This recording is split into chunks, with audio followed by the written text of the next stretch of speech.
특성, 분리, 수직, 흡수 이 관계를 쓰면 다 드렸다고 했었고, 이거는 저희 태양광을 흡수해서 캐리어를 생성한 다음에 그것들이 각각 전극에 의해서 분리가 돼서 수직되는 과정을 수많은 것들을 하게 되면 일렉트리컬 포텐셜 에너지가 일렉트리컬 에너지로 변환하면서 실제 태양전지 안에서 발전을 할 수 있는 전력을 생산을 해낼 수 있게 되고,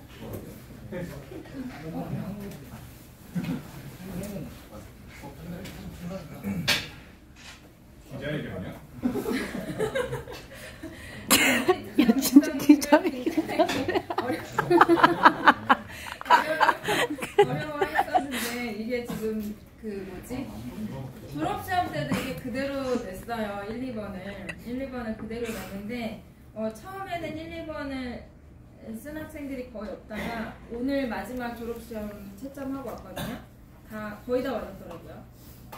실제 RV 특성 곡선을 보게 되면 아주 좋은 장비 같은 경우는 얘는 우리가 신경 쓰지 않아도 딱 세팅된 대로 찍고 나서 바로 그냥 효율 나오고 부효시 나오고 전류 나오고 다 나와요. 근데 이제 그렇게 나오더라도 내가 만든 셀에 대한 모듈에 대한 RV 특성 곡선이 나왔었을 때에 대해서 얘가 어느 정도 나오는구나 라는 것들을 구분을 하려면 일단 볼테지가 제로일 때 뜨는 이 전류가 마이너스 0.0035 암페어 단위를 잘 보시면 돼요. 그래서 볼테지 대비해서 암페어 볼테지를 쭉 인가해서 거의 습이 마이너스 만약에 태양전지의 특성에 따라서 아모폴스 실리콘 같은 경우는 한 마이너스 0.5V에서 한 1V 정도까지만 찍으면 RV 특성 안에서 커런트 덴시티랑 그 다음에 VOC 개방전압이랑 퍼펙터를 계산을 해낼 수 있게 되고요.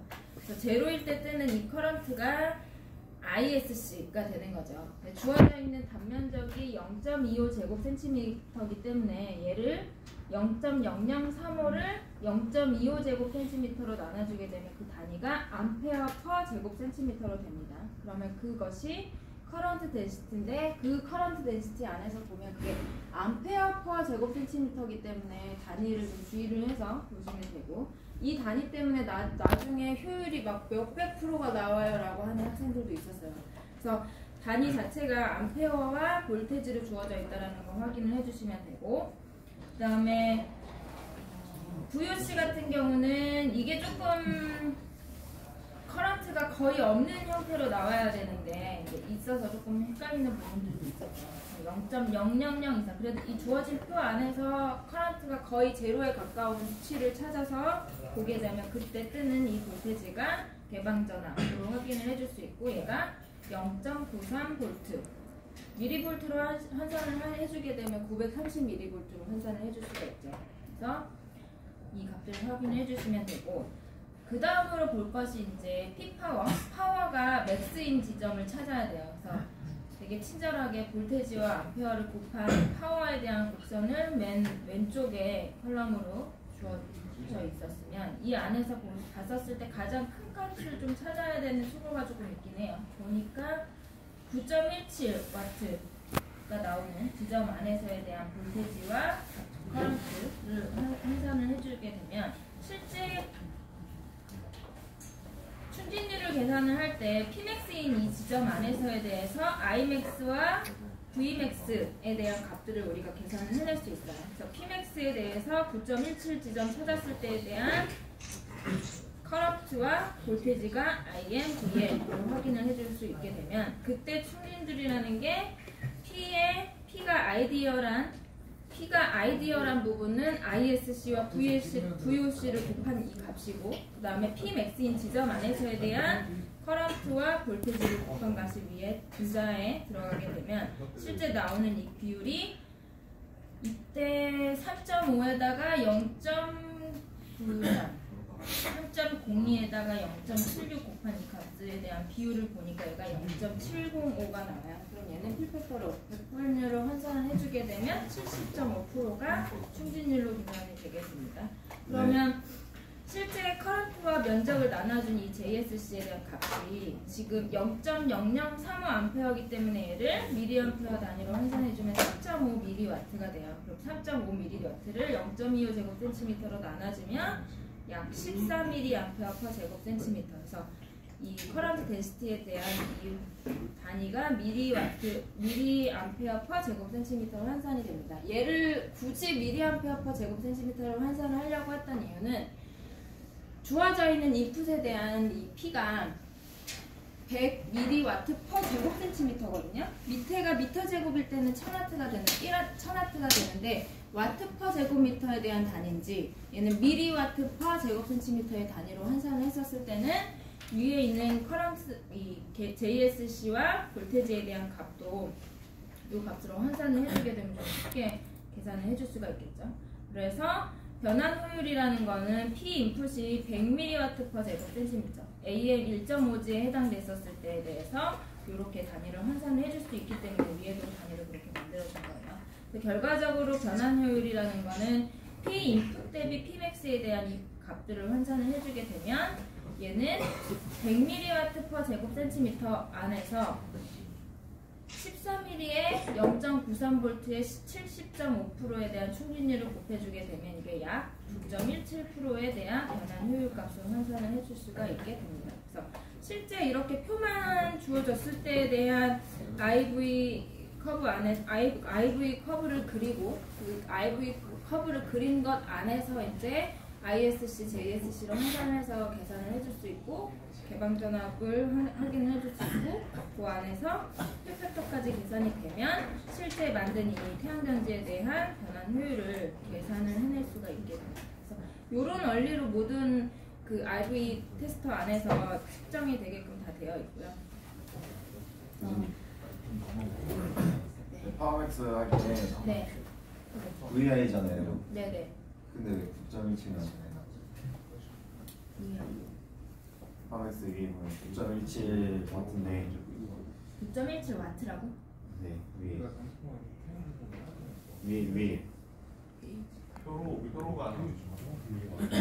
근데 VM이랑 IM 곱하면은 9.17 안 나와요. 얘하고 얘가 안 나와? 네. 아, 눈 아파. 진짜? 네. 나올 텐데. VI P는 VI 아니에요. ISC 말고 JSC 하라고.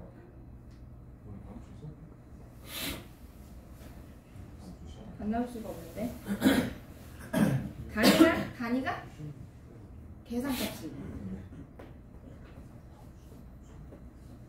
얘는 미리와트고 얘도 미리암페어에다가 얘는 볼테지가 나오기 때문에 미리와트가 없어지고 제곱 이게 미리와트/제곱 센티미터니까 이 값이 없어지지 단위가. 그러면 이 70.5는 퍼센트 단위니까 남는 건 퍼센트 단위. 계산값이 달라? 9.17이 안 나온다고? 얘가? 근데 파워맥스 했을 때 VM 곱하기 IM 예상한 거 아니에요? 파워맥스 할 때 VM 곱하기 IM Pmax가 네. 근데 VM 곱하기 IM만 하면은 값이 9.17이 안 나와요. 여기 안 나온다고?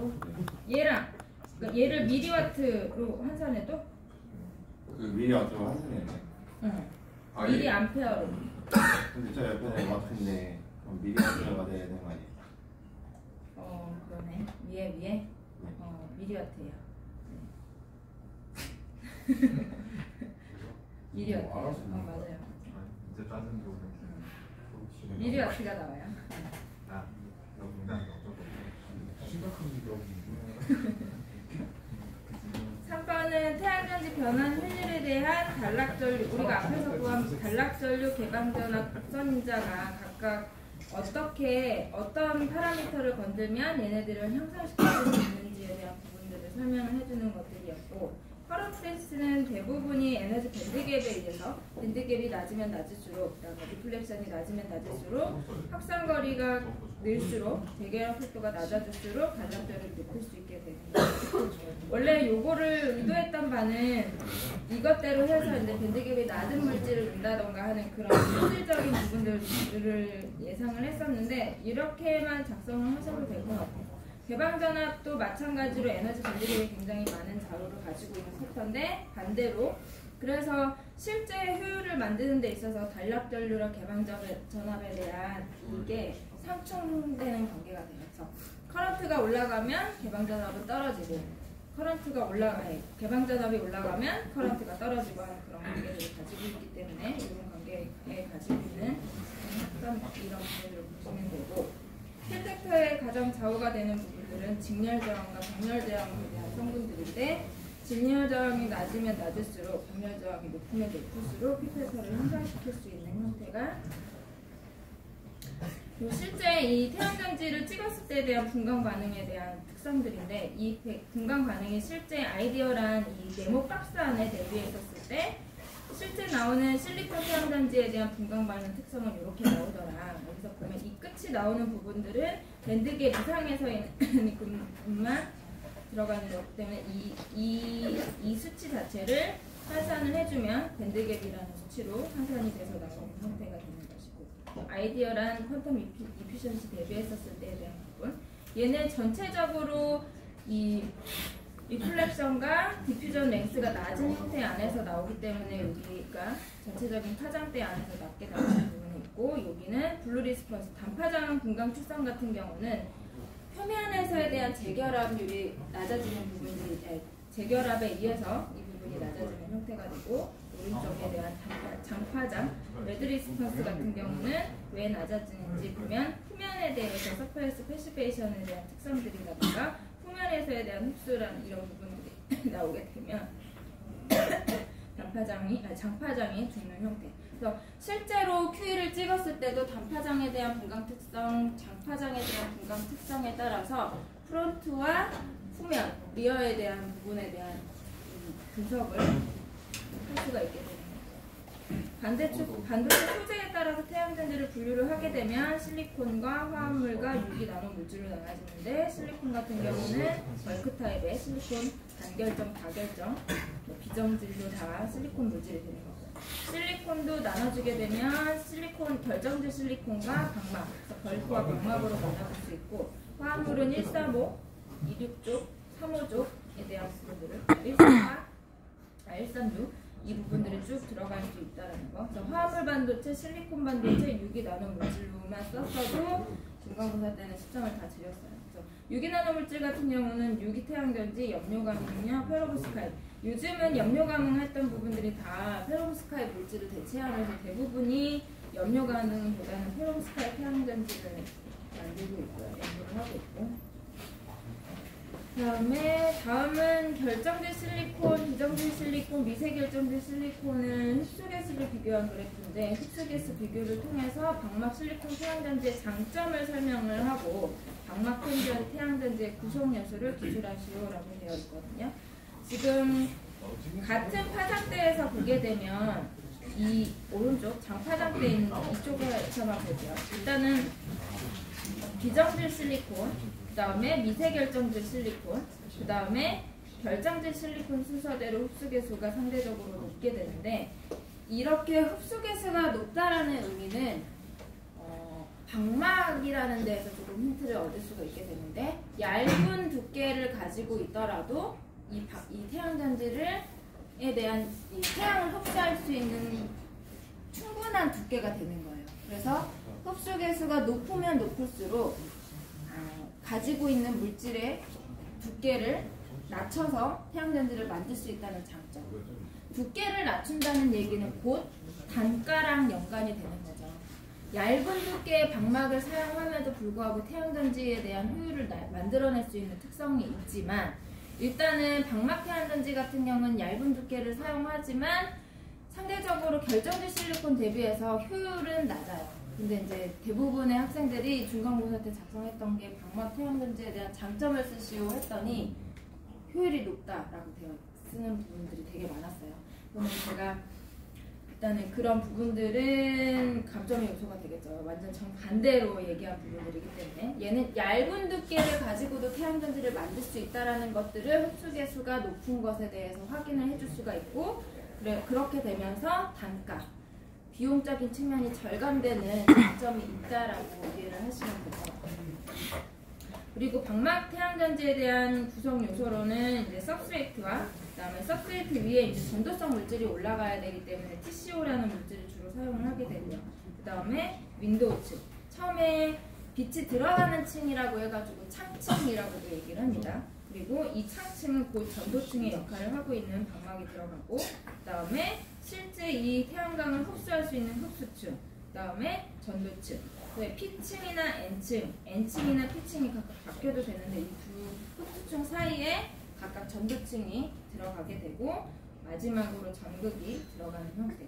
이 TCO가 방막 태양전지 안에서는 서브스트레이트 위에 있는 이 TCO가 하나의 전극 역할을 하게 돼요. 그래서 결정지 실리콘 대비했었을 때 이제 전면 전극, 그 다음에 실리콘 물질, 그 다음에 후면 전극에 있는 형태로 들어가게 되고, 이때 이 전도층이 각각 도핑을 통해서 들어가는 부분이기 때문에 이 전자와 홀을 빼낼 수 있는, 필드를 걸어줄 수 있는 역할을 해주는 층이라고 보시면 돼요. 그래서 각각 전도층이 각 사이에, 수층 사이에 들어가는 거예요. 그래서 일반적인 방막 실리콘도 마찬가지고 CIGS라든가 방막의 형태에 있는 태양전지 형태는 이렇게 다. 그래서 페로브스카이트도 유기 태양전지도 모두 이런 구성 요소로서 태양전지를 만들게 됩니다.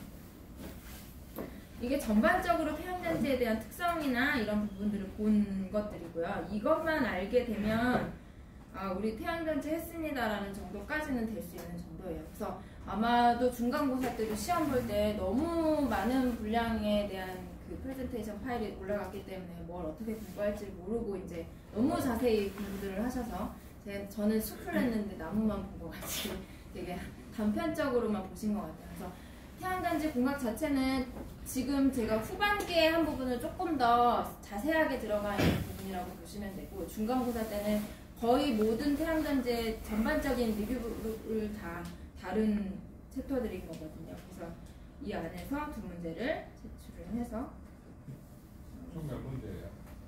총 6문제예요.